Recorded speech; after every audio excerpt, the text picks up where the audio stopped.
नमस्कार प्यारे साथियों, आज की इस वीडियो में हम इंग्लिश रीडिंग करेंगे और साथ ही साथ आपके लिए जो हार्ड वर्ड हैं उनकी हिंदी बताते चलेंगे। तो चलिए देखते हैं। यहाँ पर ये दिया है वंस अपॉन आ टाइम। वंस अपॉन आ टाइम का मतलब बहुत लंबे समय पहले की बात है। इन आ विलेज फार फार अवे। इनका मतलब में अ विलेज एक गांव में, फार अवे का मतलब बहुत दूर एक गांव में। आ वाशरमैन लिव्ड का मतलब रहता था बाय द रिवर। रिवर का मतलब होता है नदी। नदी के किनारे एक धोबी रहता था। ही का मतलब वह owned a donkey and a horse. He का मतलब उसके, ओन्ड का मतलब पास थे, आ डंकी एक गधा, एंड आ हॉर्स और एक घोड़ा।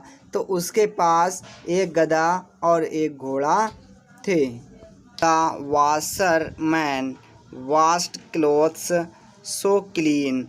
द वाशरमैन का मतलब धोबी, वाश्ड का मतलब धोया करता था, क्लोथ्स का मतलब कपड़ों को, सो का मतलब इतने, क्लीन का मतलब साफ। धोबी कपड़ों को इतना साफ धोया करता था। दैट का मतलब कि नो मैटर, कोई भी मामला नहीं था। How bad A stand is. How bad कितने बुरा, बैड का मतलब बुरा, आ स्टैन का मतलब धब्बा, इसका मतलब है। तो दाग कितना बुरा है या धब्बा कितना बुरा है। द विलेजर्स बिलीव्ड का मतलब विश्वास करते थे। विलेजर्स का मतलब गांव वाले। तो गांव वाले जो थे वह उस पर विश्वास किया करते थे। That he could banish away every stand.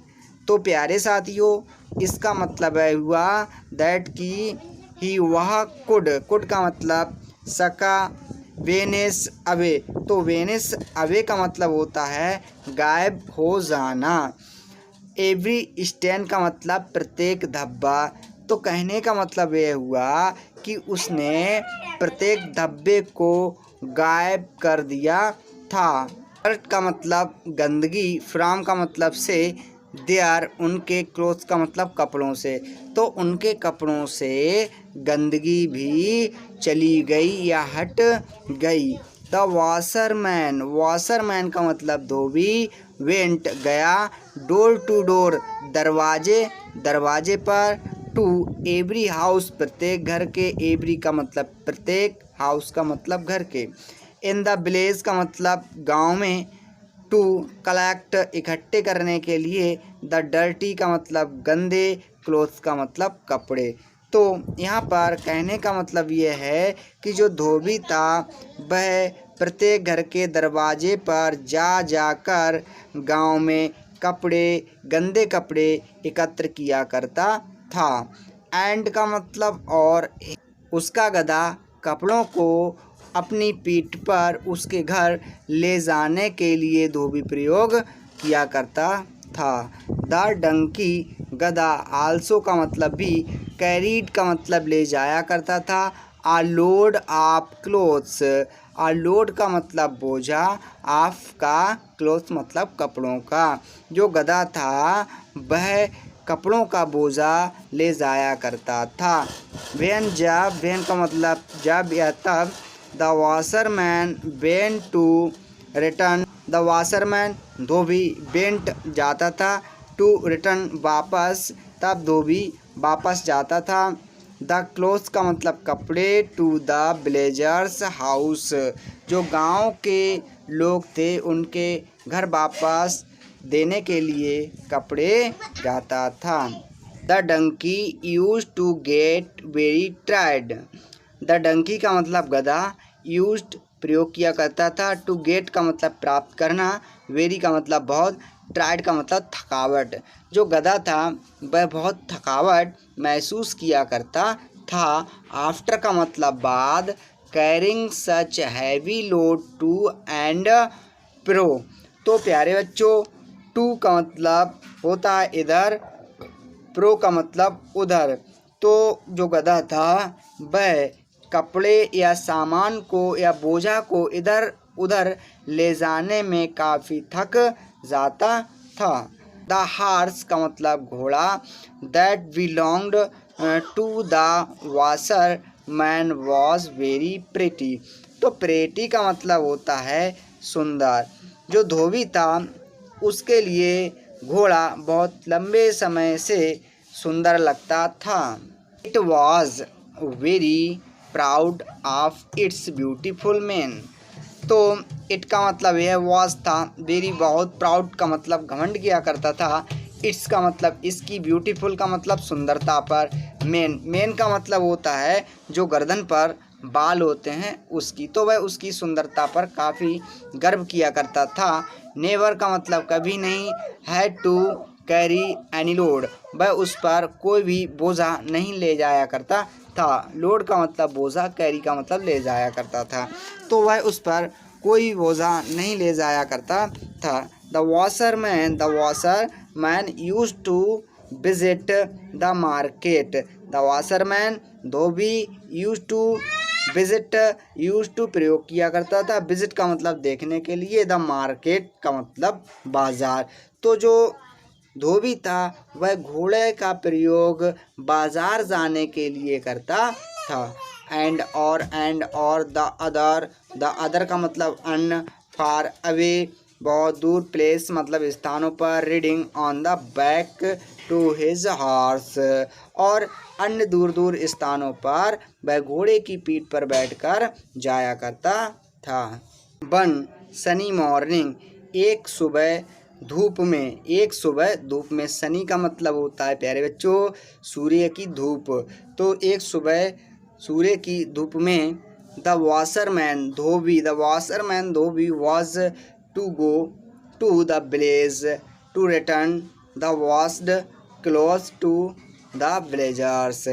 तो एक सुबह धूप में धोबी गांव वालों के घर उनके कपड़े वापस देने गया था। तो उसने हैड पुट रखा था, ऑल द बंडल्स सारे गट्ठों को, ऑफ क्लोथ का मतलब कपड़ों के, ऑन पर, द बैक का मतलब पीठ पर, ऑफ हिज डंकी अपने गधे के। तो उसने कपड़ों का सारा बंडल अपने गधे की पीठ पर रखा था।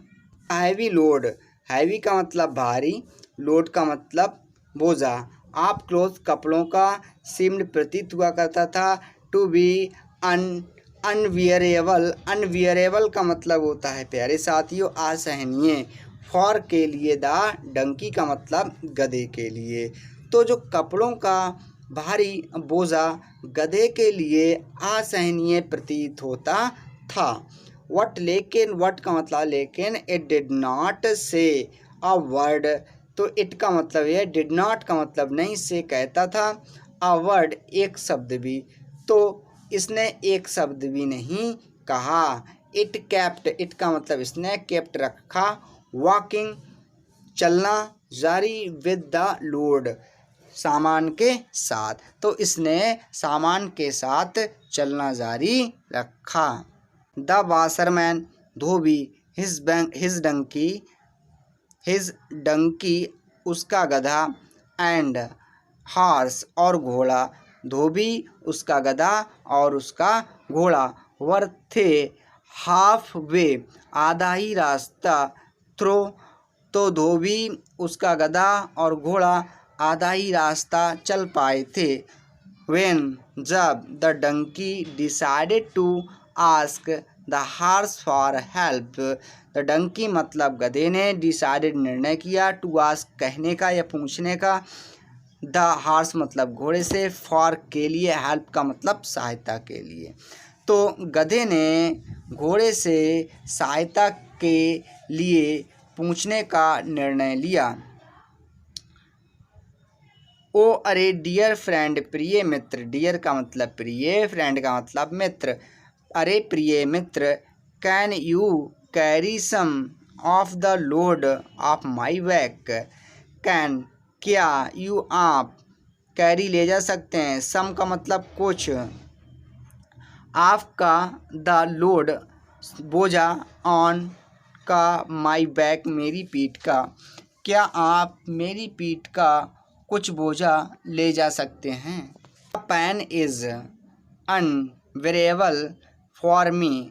द पेन का मतलब दुख या पीड़ा, इज़ है, अनवेरेबल का मतलब असहनीय, फॉर मी मेरे लिए। तो जो पीड़ा या दुख है वह मेरे लिए असहनीय है। सैड का मतलब कहा, द डंकी गधे ने कहा। The horse replied, the horse का मतलब घोड़े ने, रिप्लाइड का मतलब उत्तर दिया, घोड़े ने उत्तर दिया।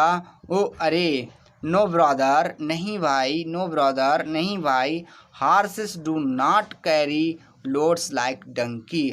हार्सेस का मतलब घोड़े, डू नॉट मतलब नहीं, कैरी ले जा सकते हैं, लोड्स का मतलब बोझा, लाइक तरह, डंकीज मतलब गधों की। तो जो घोड़े हैं वह गधों के तरह बोझा नहीं ले जा सकते। नेरी our master to the market. I का मतलब मैं, कैरी ले जाता हूँ, अवर अपने, मास्टर स्वामी को या मालिक को, टू द मार्केट मतलब बाज़ार में, मैं अपने मालिक को या स्वामी को बाज़ार में ले जाता हूँ।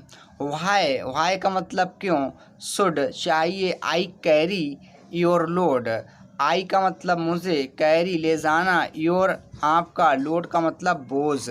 तो मुझे आपका बोझ क्यों ले जाना चाहिए। तो प्यारे साथियों, इस प्रकार से हमने इंग्लिश का हिंदी में अर्थ निकालना सीखा और इंग्लिश को अच्छे से पढ़ना भी सीखा।